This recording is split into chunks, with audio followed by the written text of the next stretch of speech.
the game. There's always the fear, the underlying fear that the game may be given away.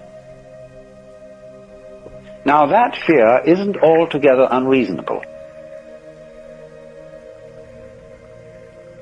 Because part of the fascination of games is to get involved and in a way to forget that they are games. The actor on the stage does his damnedest to persuade you that he is moving in the real world. And children love to get completely absorbed in their games and get the actual thrill of adventure in playing at war and so on. And you see, one reason why people don't really want to know the future, why a really expert fortune teller gives most people a little bit of trepidation, is that if you know what the future is going to be, it is less worthwhile going ahead towards it. If you know the outcome, why bother? See, this is one of the ways we are trying to stop war. That the RAND Corporation is trying to make computer systems that at any immediate future date can predict the outcome of a war, so that it won't be necessary to fight it. So if we did fight, this would happen. So the person who gets the winner claims a diplomatic advantage, and we go on.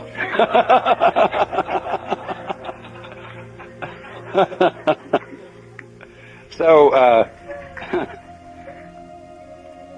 this is the reason, you see, why we don't want to know that the game is only a game. Now, if we can make believe that the game is real, whatever that means, we are not really very clear about that. That somehow we know what it means in our bones if we don't know very well in our heads what is for real. And we're always testing things out. What is for real?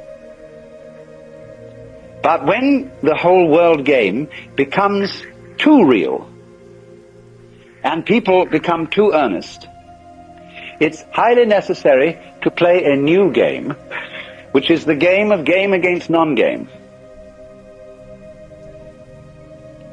But how far can you get away with giving the show away about the game?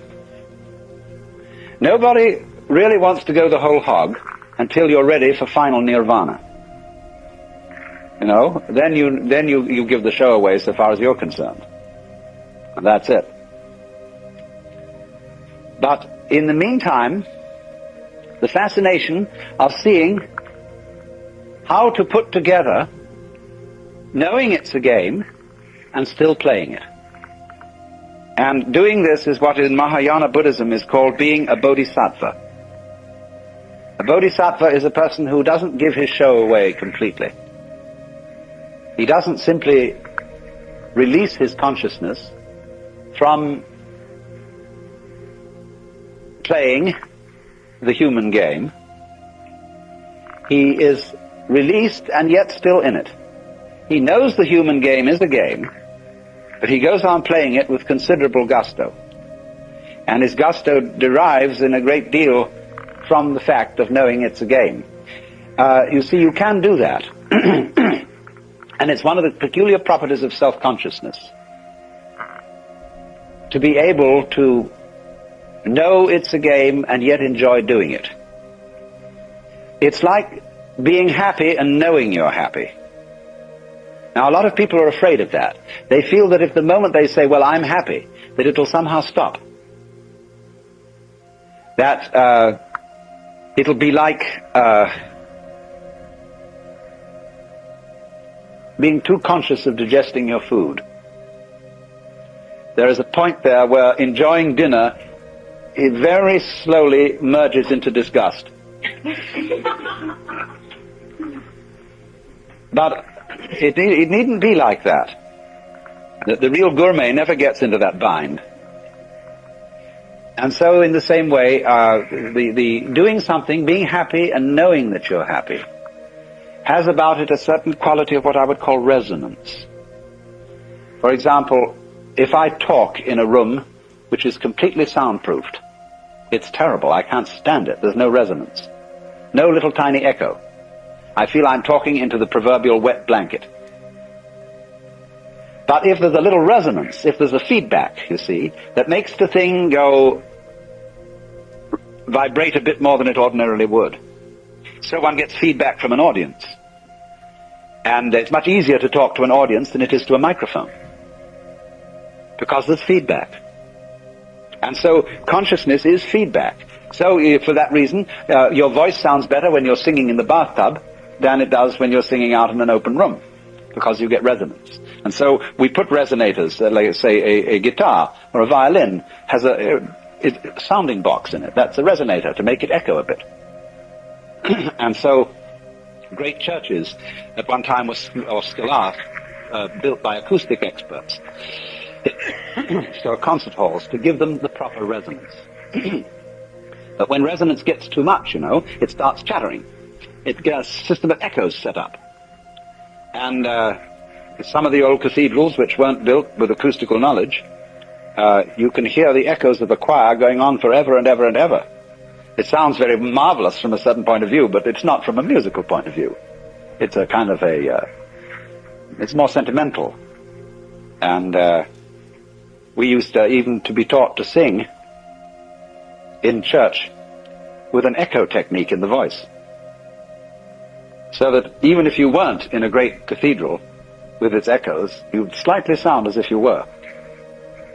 Isn't that trickery for you? That's real showbiz. So, to play the game, and to know it's a game, can be quite fascinating. And not really giving the show away, but giving it away enough, somehow. And that, you see, is the joker's function. So, what he is doing then is he is in a point of view where he sees all that is going on as a game. He doesn't take anything seriously. But don't forget that that doesn't mean that he is simply shallow and frivolous. Because, for example, if somebody were to say to me, "I love you," and I turned to them and said, "Are you serious?" she might say, "No, I'm sincere." Because love isn't necessarily serious. You see, we use the word serious very frequently, where we should be using the word sincere. And the lack of proper delineation between these two words causes a great deal of confusion. It's like the confusion about the word must. You must do this, whether it's a commandment or whether it's a condition, a state of affairs that simply is so. And so in the same way, we need a clarification of must, and we need a clarification of serious. And it can be divided down into serious on the one hand, or sincere on the other. What is sincerity? Sincerity is being integrated, being all of a piece. Now you see, we often think that the person who doesn't take life seriously isn't all of a piece. That is to say, his heart's not really in it. He is out here living, you see, and going along and talking to people. But the feeling is of an insincere person, there's something in the back of his mind that isn't participating. That's what worries people about actors. Are they acting in real life? Are they still playing the part? Is this person I'm introduced to as Charlie Chaplin the same man as, or different from the funny little man with the derby hat? And so actors occasionally bother and bug people. And people may be apt to say, well, they're always on the stage. They are never really genuine. And we have a feeling, when we know when somebody is being genuine. See? But mark it. When you know somebody is being genuine, they are not necessarily being serious. They're not necessarily being grave or solemn.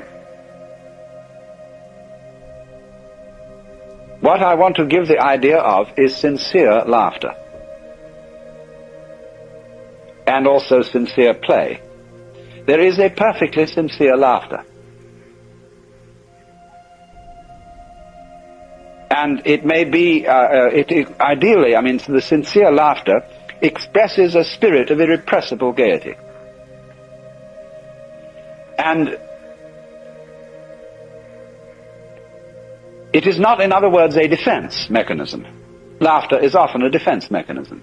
We laugh, what we call a nervous laugh, or laughing someone to scorn can very often be a forced laugh that isn't really funny at all. But the real laugh is, of course, the resolution of anxiety. The anxiety is serious.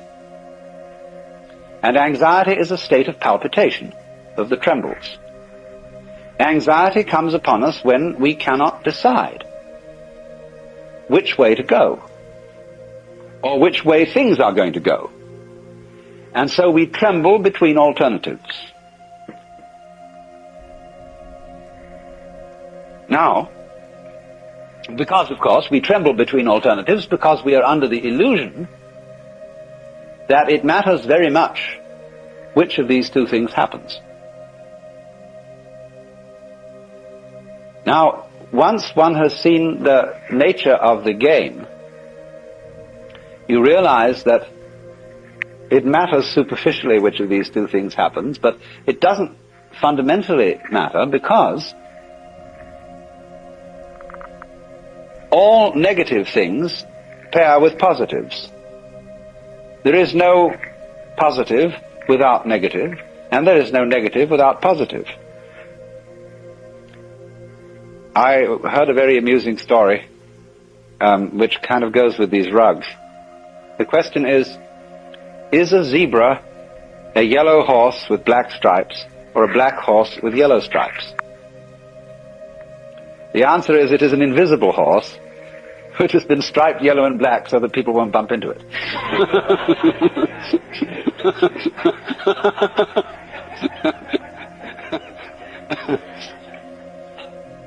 Now, in a similar way, reality is an invisible state of affairs, beyond all description and thought, but it has been striped black and white, so as to be seen. And this is life and death, up and down, sound and silence, the whole vibratory character of being. And the game, the fundamental game that the universe is playing, is to forget that this is so.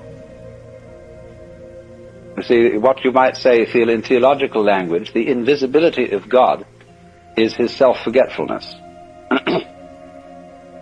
And the visibility of the world is the game being played. Now, the nature of the game, I think I've told some of you this before, but I see some I haven't. The nature of the game is, let us pretend that the positive and the negative are not really identical.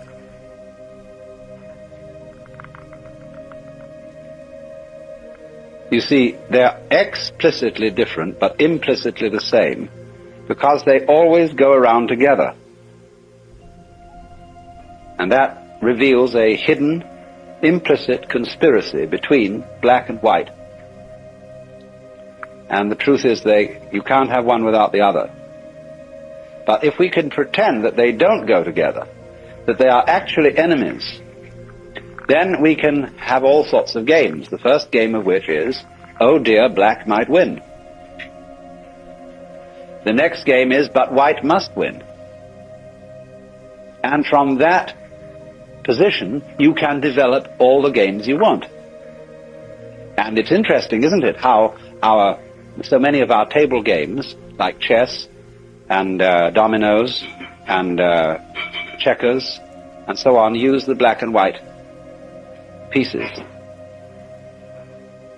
And you can find in the conventions of chess, one could discuss all the problem in terms of chess. When I bring up the Joker, of course, we're in a way discussing it in terms of the game of cards, because the Joker is the card beyond role, the card that's wild, that can be any card in the pack. In other words, it's delivered from being a particular someone and can be an anyone. And it pops up here, and it pops up there, and it pops up here. And you never know, where is the Joker? Who is the Joker? You see? The thing that we have to understand, really, is that all the roles are the Joker playing them. And the Joker is looking at you out of all pairs of eyes. There he is. Only he's pretending very often that he's not the Joker at all. Oh no, this is just me. I'm not the Joker. Where is the Joker? Well, let's have an intermission.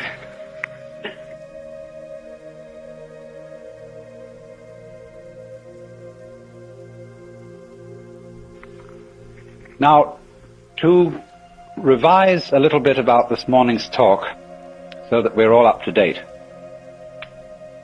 I have been discussing the role of a certain person called the Joker. The Joker being the one who has insight into the fact that all our social institutions are games. The social game is played with an initial rule. The first rule being, this game is serious, or this game is not a game. And therefore there is a tendency within society to resist very strongly any notion that what it is doing is not altogether serious. And at a still deeper level, beneath the level of social institutions, there is also the recognition on the part of the Joker that the basic forms of nature are also games. The human game, the rabbit game, the mouse game, the bee game, the tree game, the stone game. Because all these are forms of a musical nature, that is to say, they are forms played for themselves. They are played in the most intimate interconnection and interrelationship with each other. But they don't have any purpose beyond what is happening, in the same way as music and dancing.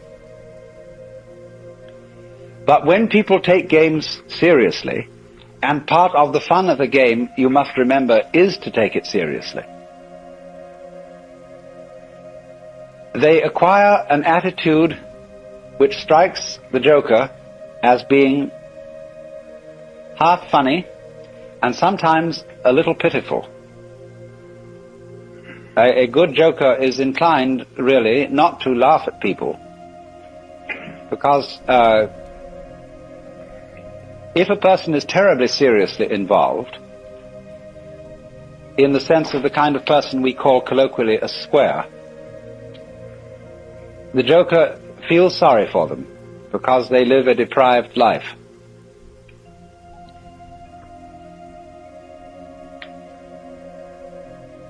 But the point is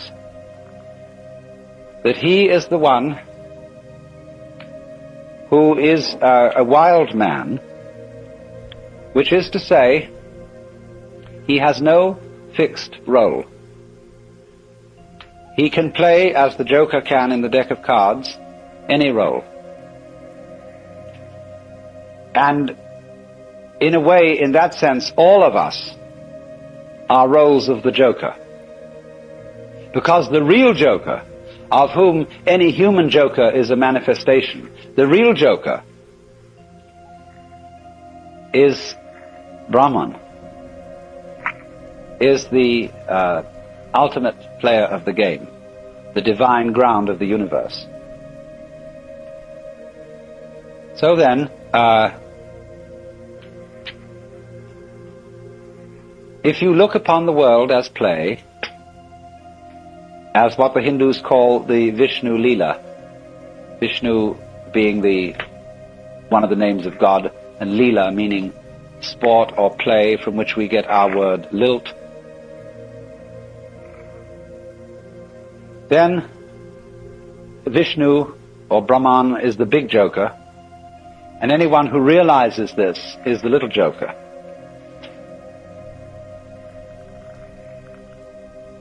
And the art of the joker is very paradoxical, because it is to give the show away that it is a game, and yet keep the show going on. There is something about a joker of a now you see it, now you don't character. So that even when somehow you find in studying all these Hindu and Buddhist texts, that when they're discussing one's awakening to the very final secret, somehow there is the feeling of, well, what did we get? Because you step into a new dimension. You see from the standpoint of this sort of awakening that really and truly you were awakened all the time. Imagine going through a gate in a wall. Here is this great barrier. You walk through it, you turn around, and the wall and the gate have both disappeared. And you see you were always there. One of the most extraordinary things that happens in entering into a sort of mystical state of consciousness, one of the most delightful things about it, is the discovery that you don't have to stay in ecstasy. That ordinary consciousness is all right too. That is part of the whole total fitness of things. You see that everybody is, as it were, right in the place where he stands. Imagine a pearl necklace, how it's arranged. Down in the center they put the big pearls, and then they trail off slowly until there are very tiny pearls at the back. And so it doesn't matter whether you're a big pearl or a little pearl. You all constitute the harmony of the whole. So they say in Zen Buddhism, a long thing is the long body of Buddha, a short thing is the short body of Buddha. Or in the spring scenery, there is nothing superior, nothing inferior. Flowering branches grow naturally, some short, some long. So from that standpoint, you see, everybody is seen to be a perfect manifestation of the Godhead, or of the void, or whatever you want to call it. Everybody. And even though the very fact that they don't know it, and that they're unhappy, that they quarrel, etc., etc., etc., is still a manifestation of this. The whole thing is seen like this. Just as I was discussing the balances of a garden, in which the birds eating the worms and the snails eating the lettuce, all these processes of conflict build up the ongoing miracle of the garden itself. So in the same way, things that you see in yourself as neuroses, as forms of ill health, as things that you shouldn't be, they are your slugs and worms. And there is nothing at all in your whole being that's unnatural. All of it is an integral part of the game. And if you weren't as awful as you are, you might be creating very serious trouble.